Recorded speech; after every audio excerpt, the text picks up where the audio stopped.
매일 새벽마다 우리에게 주시는 은혜의 말씀을 통하여 하나님께서 우리의 일상 가운데 만나를 주시는 것 같이 하나님의 말씀을 우리 마음에 받아 믿음으로 우리의 삶에 실천하며 살아갈 수 있게 되기를 예수님의 이름으로 축복합니다.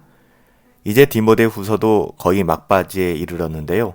오늘 19번째 시간으로 디모데후서 4장 14절부터 18절까지의 말씀을 가지고 복음을 회방하고 대적하는 자를 주의하라 라는 제목으로 하나님의 말씀을 함께 상고하도록 하겠습니다. 사도 바울은 복음을 방해하고 대적하는 사람들에 대하여 이야기합니다. 14절 15절에 보니까 구리세공업자 알렉산더가 내게 해를 많이 입혔음에 주께서 그 행한 대로 그에게 갚으시리니 너도 그를 주의하라. 그가 우리 말을 심히 대적하였느니라. 이렇게 증언하고 있어요. 복음을 전하다 보면 정말 어려운 문제가 있는데요. 그것은 대적자들을 만나는 것입니다.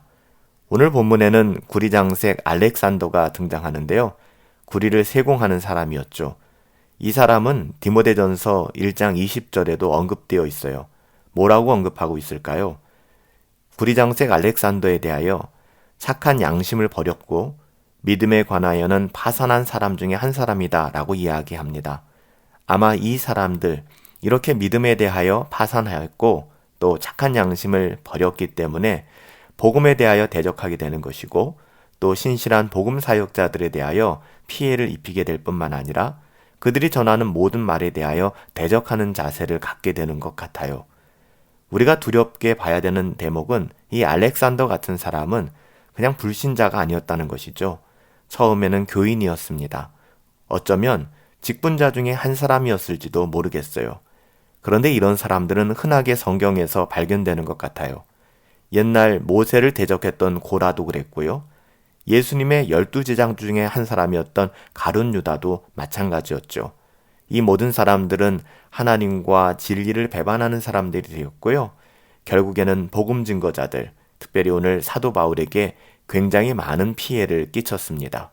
그래서 오늘 본문에 해를 많이 보였다라고 이야기하는데요. 이것은 그냥 사도 바울에게만 인신공격을 했다는 것이 아니라 하나님의 나라를 대적하고 하나님의 은혜의 복음을 회방하며 악한 일을 많이 했다라는 뜻이죠.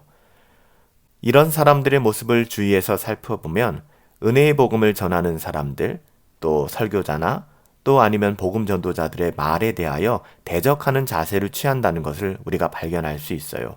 비아냥거리고 계속해서 공격하고 요한복음에 보면은요. 예수님 당시의 유대 지도자들은 예수님의 말씀을 믿지 않았죠. 믿지 않은 데서 멈추지 않고 무시했습니다. 그와 변론했고요. 또 그의 말씀을 심히 대적했습니다. 이런 사람들이 구약 교회 안에도 신약 교회 안에도 있어요.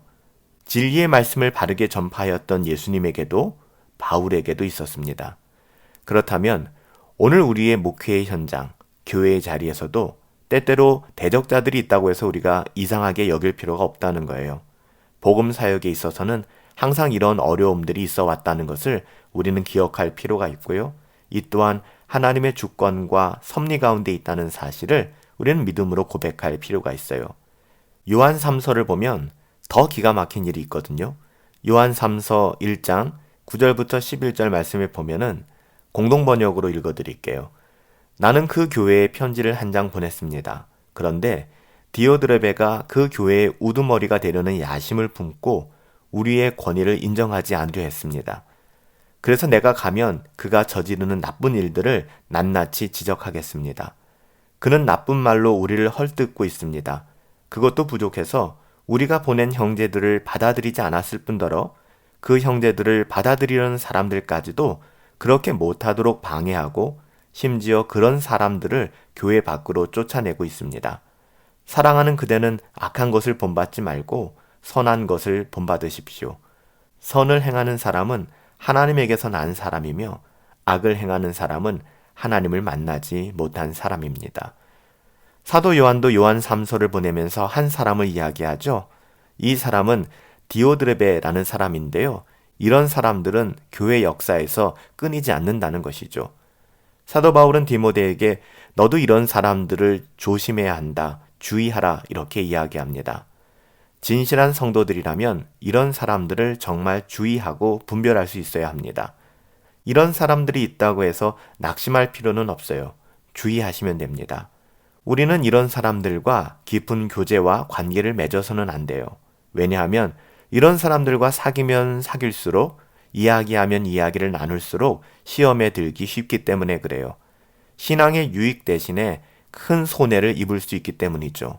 그래서 우리는 항상 그 사람이 어떤 말을 하는가, 어떤 생각을 하는가, 하나님의 말씀의 관점과 기준으로 이 사람의 말과 생각을 검증할 필요가 있다는 것입니다. 사도 바울은 이런 사람들에 대하여 주께서 그 행한 대로 저에게 갚으시리라 라고 증언하고 있어요. 정말 두려운 말이고요. 또 이 말이 정답입니다. 우리가 어찌하지 않는다 할지라도 그들은 그들이 말한 것으로 인하여, 그들이 행동한 것으로 인하여 마지막 날 하나님 앞에 있는 그대로 심판받게 될 거예요. 하나님께서는 마지막 심판 때에 악인들을 심판하실 것이지만 현세에도 지금에도 그들의 악을 보응하신다는 사실을 우리는 기억할 필요가 있어요. 왜 그러실까요?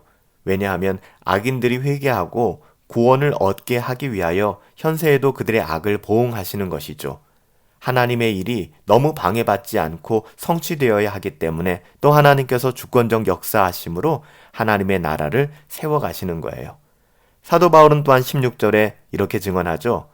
내가 처음 변명할 때에 나와 함께한 자가 하나도 없고 다 나를 버렸으나 그들에게 허물을 돌리지 않기를 원하노라. 정말 대단한 것 같아요. 이 사도 바울의 믿음의 고백, 예수님을 닮지 않았나요? 복음 사역의 어려움은 대적자가 있는 것뿐만 아니라 또한 때때로 외로움과 고독함과 홀로 싸워야 하는 것이기 때문에 정말 쉽지가 않은 것 같아요. 바울이 처음 복음을 변명할 때에 그의 편에 선 사람이 아무도 없었다라고 사도 바울은 고백합니다. 얼마나 외로운 사역의 걸음인지 모르겠어요. 그렇지만 이것이 신실한, 진실한 주의 종들과 성도들이 가야 하는 길이고요. 또한 이러한 소수이지만 하나님의 사람들이 있기에 서로 위로받고 또 위로하며 그렇게 믿음의 길을 걸어갈 수 있는 것 아닐까요? 철로 역정에서 크리스찬이 함께 걸었던 믿음과 소망, 이 두 사람밖에는 등장하지 않지만 이 두 사람으로 인하여 크리스찬은 믿음의 길을 걸어갈 수가 있었잖아요. 성경에 보면 많은 믿음의 사람들이 이 길을 걸어갔어요. 노아도 이 길을 걸어갔고요. 엘리야도 그랬습니다. 다니엘도 그랬고요. 오늘 바울도 그랬어요. 여러분, 우리도 걸어가야죠. 우리가 걸어가야 될 길이 바로 이 길이에요. 그러나 바울은요, 이런 끔찍한 상황 속에서도 그를 버렸던 사람들에게 허물을 돌리고 있지 않아요. 바울은 저 무지하고 깨달음이 없는 사람들을 긍휼과 사랑으로 감싸고 있는 것을 보게 됩니다. 이것이 바로 주님이 보여주셨던 긍휼과 사랑이고요. 하나님의 자녀다운 그런 생각과 태도이기도 합니다. 사실 예수님께서 십자가에서 누가복음 23장 34절에 보시면 아버지여 저희를 사하여 주옵소서 자기의 하는 것을 알지 못함이니이다 라고 기도하셨어요. 사도 바울은 17절에서 또 이렇게 이어가고 있어요. 주께서 내 곁에 서서 나에게 힘을 주심은 나로 말미암아 선포된 말씀이 온전히 전파되어 모든 이방인이 듣게 하려 하심이니 내가 사자의 입에서 건짐을 받았느니라. 바울의 복음 사역에는 대적자가 있었고 또 사람들의 지지나 격려는커녕 오히려 사람이 그를 버림으로 홀로 외로이 싸워야만 했습니다.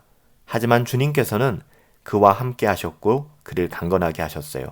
우리가 지난 주일날 살펴보았지만 사람은 잊어버리지만 하나님은 늘 기억하시고 우리와 함께 하시는 것이죠. 복음 사역자의 용기와 힘은 바로 여기에서 시작되는 거예요. 여기에 근거하는 것입니다. 주님이 나와 함께 하신다.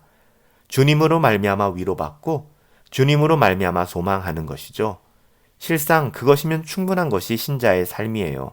세상에 썩어질 어떠함이 없다 할지라도 세상의 그 무엇으로 우리가 충분히 보상받지 못한다 할지라도 하나님으로 인하여 만족하고 즐거워하는 것이죠. 주께서 바울을 강건케 하신 목적은 이 바울을 통해 은혜의 복음을 전하는 일, 전도의 말씀이 온전히 전파되어서 모든 이방 사람들이 듣게 하기 위함이었어요. 사실 사도 바울을 다마스커스로 넘어가는 그 길에서 부르실 때 그 말씀을 하셨잖아요. 그리고 그 말씀을 이루시고 성취하시는 것이죠. 복음은 영혼들을 구원하는 말씀이에요. 주께서 설교자들을 강건하게 하시는 것도 이 말씀이 전파되어 택한 백성이 다 구원받게 하기 위해서입니다. 그래서 여러분들, 우리는 복음을 전하는 설교자들과 목회자들을 위하여 항상 기도하고 또 위하여 섬기는 일을 멈춰서는 안 되는 게 바로 여기에 이유가 있어요. 왜요? 하나님께서 그들을 통하여 택한 백성들이 다 구원 얻게 하기 위하여 은혜의 복음을 전하게 하셨기 때문이죠. 극심한 반대와 비난, 그리고 위협과 고난이 바울에게 있었지만 그는 사자의 입에서 건지었다. 여기서 사자의 입이라고 하는 말은 그를 죽이려고 하는 무서운 악의 세력을 비유하여 이야기한 것입니다. 마지막으로 사도 바울은 18절에서 주께서 나를 모든 악한 일에서 건져내셨고 또 그의 하나님 나라 천국에 들어가도록 구원하시리니 그에게 영광이 세세 무궁토록 있을지어다. 아멘. 이렇게 마무리하고 있어요. 여기서 구원하신다 라는 말은요, 헬라어로 소조라는 말인데요. 이것은 구원한다라는 뜻 외에도 지킨다라는 뜻도 있어요. 지킨다. 이 경우에는 영어 번역 그대로 지킨다의 뜻이 훨씬 더 적합해 보입니다. 그러니까 주께서는 바울을 모든 악한 일에서 건져내셨고 또 그의 천국에 들어가기까지 그를 지키실 것이다. 구원하실 것이다. 지키신다는 것이죠. 바울뿐만 아니라 주의 신실한 모든 종들과 자녀들에게도 동일함을 믿습니다. 그러므로 우리는 주님만 의지하고 주님 앞에서만 신실해야 될 거예요. 성경에서 주는 대부분 주 예수 그리스도를 의미하잖아요. 그러므로 주께서 바울을 강건하게 하시고 모든 악에서 구원하시고 끝까지 보존하신다는 것, 그리고 그에게 영광을 세세 무궁토록 돌린다는 것은 예수 그리스도께서 하나님이심을 증거하고 있는 거예요. 여러분, 그래요. 그 주님이 우리와 함께 하시잖아요. 주님께서 우리를 모든 악한 일에서 건져내시고 또 우리가 주님 앞에 서는 그날까지 우리를 지켜주시며 이 모든 일을 통하여 하나님의 영광이 세세 무궁토록 있게 될 것을 우리는 소망하며 바라볼 수 있어야 될 것입니다. 우리가 이 땅을 살아가면서 복음을 회방하고 대적하는 사람들을 만날 수 있습니다.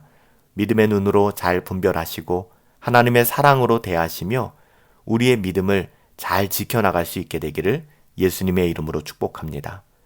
살아계신 아버지 하나님, 이 땅을 살아가면서 우리의 언어와 우리의 생각과 우리의 모든 활동이 복음을 회방하거나 은혜를 대적하는 자의 자리에 거하지 아니하게 하시고 은혜의 복음을 증거하며 또 은혜를 전하며 누리는 자의 삶을 살아갈 수 있도록 인도하여 주시옵소서. 바르게 분별하게 하여 주시옵시고 그 분별한 가운데 배우고 확신한 일, 그 가운데 우리가 거할 수 있도록 하나님 우리의 영혼을 붙들어 주시옵소서. 하나님이 함께 하실 것을 믿습니다. 예수님의 이름으로 기도하옵나이다. 아멘. 오늘 하루도 성령 충만하십시오. 우리 주 예수 그리스도의 은혜 안에서 행복하게 살아갈 수 있게 되기를, 주의 은혜가 있게 되기를 예수님의 이름으로 축복합니다. 우리 함께 꼭 승리합시다.